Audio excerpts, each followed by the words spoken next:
এই মাস হলো রজব মাস। এই মাস কোন মাস? রজব মাসের আজকে 23 তারিখ। সেই হিসেবে দেখা যায়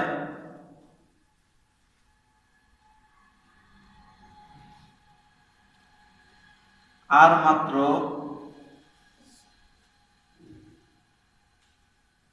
35-36 দিন পরেই হলো রোজা।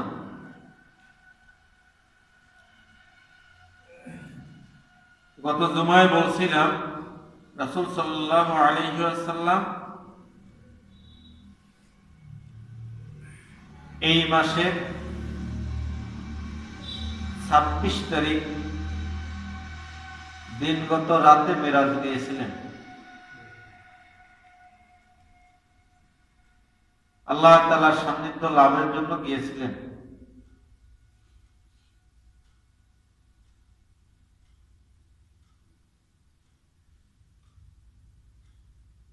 আল্লাহ তাআলা আমাদেরকে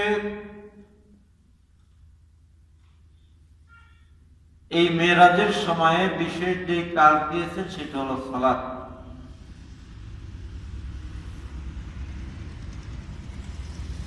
অথচ সমাজের অধিকাংশ মানুষই সময় মতো সালাত আদায় করে না।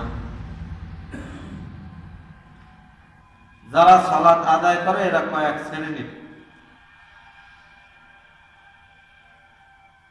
এক হলো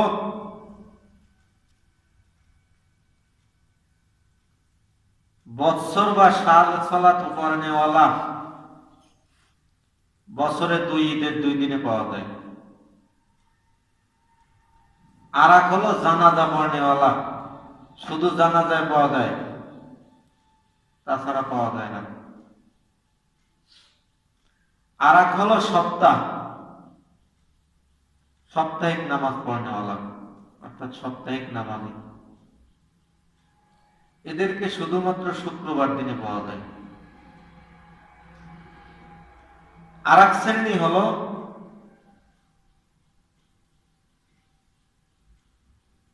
দুই রাত্রির ইবাদতকারী নামাজ পড়নেওয়ালা, তারা হলো শুধু শবে বরাত আর শবে কদর। আর একেবারে সামান্য কিছু মানুষ আছে যারা পাঞ্জেগানা নামাজওয়ালা, অর্থাৎ 5 ওয়াক্ত নামাজ পড়ে। অথচ এই যারা শুধুমাত্র ঈদের দিনে যায়, দেখবেন এদের অধিকাংশ মানুষ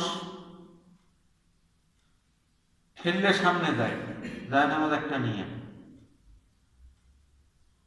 বুঝায় জানি আমি কত বড় নামাজ পড়নেওয়ালা। অথচ এরা হলো আমাকে আঞ্চলিক ভাষায় ফাও মুসল্লি, আর কবিদের ভাষা হলো ফাওয়াইলুল লিল মুসাল্লিন। মূলত এরা নামাজ পড়ে লোক দেখানো নামাজ। এই নামাজ প্রকৃত সে আল্লাহ তাআলার জন্য নামাজ পড়ে না। ওই রকম ভাবে যা জানা যায় শুধু জানা যায়, কইতে পারে যে হুজুর এটা কেমন কথা কইলেন, আমার কাছে প্রমাণ আছে, এই এলাকায়ও আছে, খালি জানা যায়, জুমায়ও আসে না, 5 ওয়াক্ত আসে না, ঈদেও আসে না, কিন্তু জানা যায়। এটাও লোক দেখানো। কেননা এখানে আরো একটা বিষয় আছে, জানা যায় খালি এই এলাকায় খাওয়ান আছে, খাওয়ান দিতে পারবে।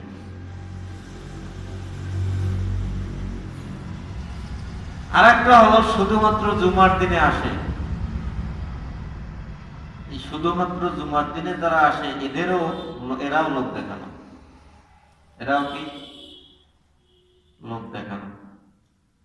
কেননা আর যদি মসজিদে না যাই মানুষ কইবে না।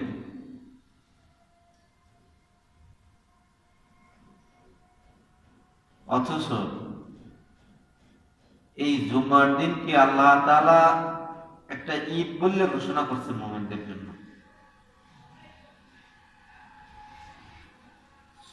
সেই ঈদ কার জন্য? যে 5 ওয়াক্ত নামাজ।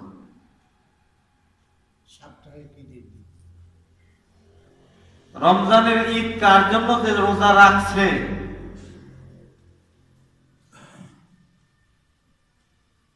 জিলহজের ঈদ কার জন্য?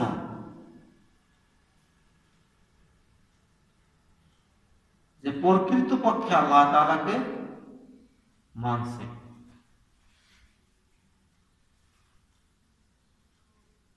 আপনি দেখবেন ওই শ্রেণীর মানুষদের সাথে যদি কোনো একটা ধর্মীয় বিষয় নিয়ে কথা বলেন, দেখবেন আপনার চেয়ে বেশি জানে। আর কথায় কথায় কইবে আমরা জানি না, আমরা বুঝি না, আমরা বেশি বোঝে, বড় হুজুর হয়ে গেছে। এই ধরনের কথাগুলো কিন্তু বেশি আসে।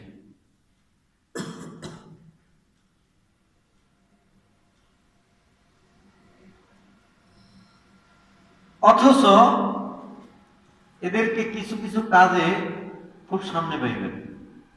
আপনি বিরোধিতা করবেন, দেখবেন বড় বড় মাসালা দেবে। সেই কিছু কিছু কাজের মধ্যে কি, যেমন প্রচলিত মিলাদ, এই মিলাদের মধ্যে আর আগে বেশি বিবে। আপনি এটার বিরোধিতা করবেন, তাহলেই দেখবেন যে প্রকৃত ইসলাম যে ইসলামের বিরোধিতা শুরু করে দেবে। মাজার পূজারি, এগুলোর মধ্যে এটা বেশি বিবে।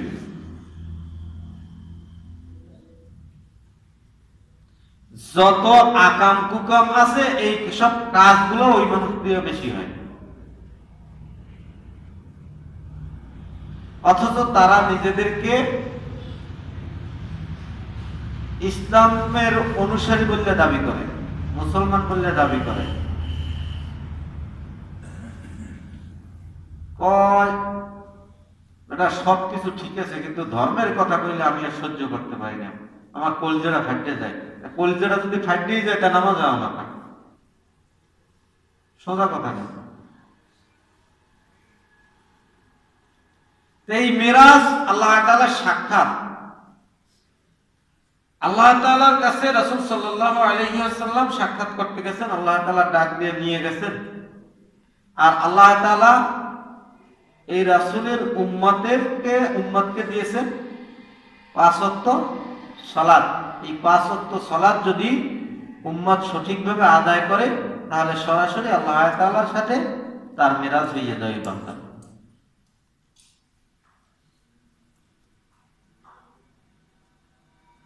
আল্লাহ তাআলাকে আমাদের দেখা সম্ভব না, আমাদের দেখা সম্ভব না। দলিল কি? দলিল হলো কোরআন। মুসা আলাইহিস সালাতু ওয়াস সালাম দেখতে চাইছেন, আল্লাহ তাআলা ডাক দিয়ে তাকে তুর পাহাড়ে নিছেন। তুর পাহাড়ে নেওয়ার পরে সামান্য একটু নূর দেখাইছেন। এই নূরে মুসা আলাইহিস সালাতু ওয়াস সালাম বেহুশ হয়ে গেছেন, আর তুর পাহাড় পড়িয়া ছাই হয়ে গেছে। এটা আল্লাহ তাআলার একটা নিদর্শন। এই যে সুরমা ব্যবহার করে অনেকে, চোখে সুরমা দেয় না, মূলত সুরমার যেই মাটিটা, ওটা মূলত হলো তুর পাহাড়ের ওই ছাই। বাস্তবে আমাদের দেশে যে সমস্ত সুরমা পাওয়া যায়, এটা আসলে একটা ধোঁকা, মিথ্যা কথা, ওটা প্রকৃত সুরমা না। কারণ ওই ছাইটা যদি কেউ চোখে দেয়, তাহলে তার চোখে আর কোনো রোগ থাকে না, চোখে কোনো রোগ থাকে না, চোখের পশম উঠতে সহযোগী হয়, আরো অনেক অনেক বিষয় আছে। একজন নবী যেই জায়গায় আল্লাহ তাআলাকে দেখতে পায় নাই, সেই জায়গায় যদি আমি বলি আল্লাহ তাআলাকে দেখেছি, এটা অসম্ভব। তবে আল্লাহ তাআলা যদি কাউকে খাসভাবে দেখা দেয়, সেটা একটা ভিন্ন কথা, কিন্তু সেই দরজা আমার মনে হয় না যে বর্তমান জামানায় কোনো মানুষের আছে। কেননা বর্তমান জামানার সবচেয়ে বড় হুজুর কোন আর সবচেয়ে ছোট হুজুর কোন? হুজুর ছাড়া কোন? সবচেয়ে ভালো মানুষটা কোন আর সবচেয়ে খারাপ মানুষটা কোন? প্রত্যেকের মধ্যে নেগেটিভও আছে, পজিটিভও আছে। 100% পজিটিভ নিয়ে কেউই নেই। আপনি বলতে পারেন যে হুজুর এটা কেমন কথা কইলেন, বড় বড় পিসের নামও আপনি লইতে পারেন।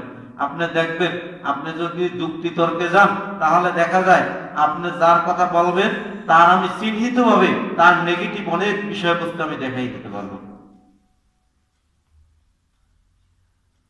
সত্যের মানদণ্ডে ছিল সাহাবারা, তাবেঈরা, তাবেঈরা পর্যন্ত। অথচ সেই সাহাবীদের মধ্যেও তারা তো সাহাবী হয়েছে আমল করতে, তারপরে না আমল ছাড়া হয়েছে, আমল করতে হয়েছে, কিন্তু তাদের আমলের আগে অনেক সাহাবী বড় বড় অপরাধে যুক্ত ছিল। আমাদের এই যে চোখ, এই চোখ দিয়ে দুনিয়ার সব দেখি আর মনে করি এই চোখ দিয়ে আল্লাহ তাআলাকে দেখবো, তাই আমরা এতটুকু মনে করতে পারি যে আমি যে ইবাদতটা করতেছি আল্লাহ তাআলার জন্য, আল্লাহ তাআলা আমার ইবাদতটা দেখতেছেন। কি মনে করতে পারি? আল্লাহ তাআলা আমাদের ইবাদত দেখতেছেন। তাহলে আল্লাহ তাআলা যদি দেখেন, তাহলে আমি আপনি কিভাবে 5 ওয়াক্ত সালাত না পড়ে থাকতে পারি?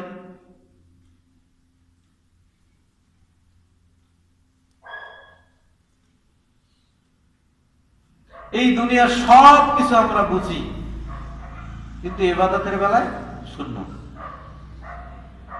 অথচ বড় বড় ইমানদার দাবি করি।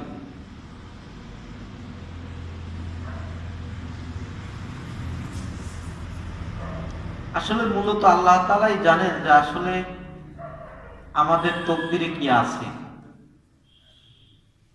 আল্লাহ তাআলা যদি দয়া না করেন, তাহলে আমাদের জান্নাতে যাওয়া কারোর পক্ষে সম্ভব না।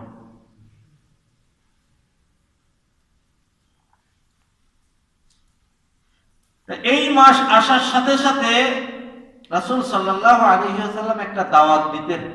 সেই দাওয়াতটা কি? যে আর মাত্র সামনের মাস পরেই রমজান মাস।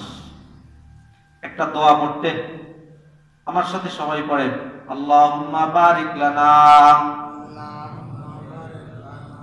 ফি রাজাবা ওয়া শাবান ওয়া বাল্লিগনা রমাদান। আল্লাহ রাসূল সাল্লাল্লাহু আলাইহি ওয়াসাল্লাম বলতেন, হে আল্লাহ, তুমি আমাকে এই মাসের বরকত এবং শাবান মাসের বরকত দান করো, এবং এই বরকতকে আমার জন্য রমজান পর্যন্ত পৌঁছে দাও। সকল বলেন সুবহানাল্লাহ। আমাদের এই দোয়া করার প্রয়োজন আছে কিনা? আল্লাহ রাসূল যদি একবার বলে, আমাদের দৈনন্দিন বলা দরকার। যেমন মুসা আলাইহিস সালাতু ওয়াস সালাম বলছিলেন,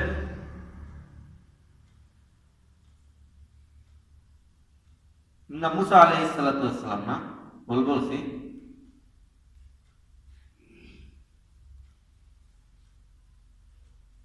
যদিও মনে আসতেছে না, মনে কিছু আসতেছে, পুরোপুরি আসতেছে না, একটু দেখে বলি, কারণ সবসময় তো সব স্মরণে থাকে না।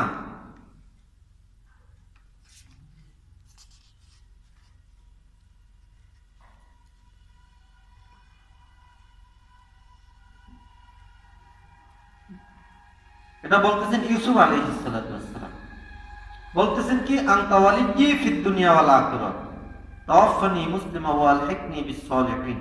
শব্দগুলো এমন ভাবে ব্যবহার করছেন যে কতবার বলছেন সেটা ইউসুফ আলাইহিস সালাতু ওয়াস সালাম ছাড়া কেউ জানেন না।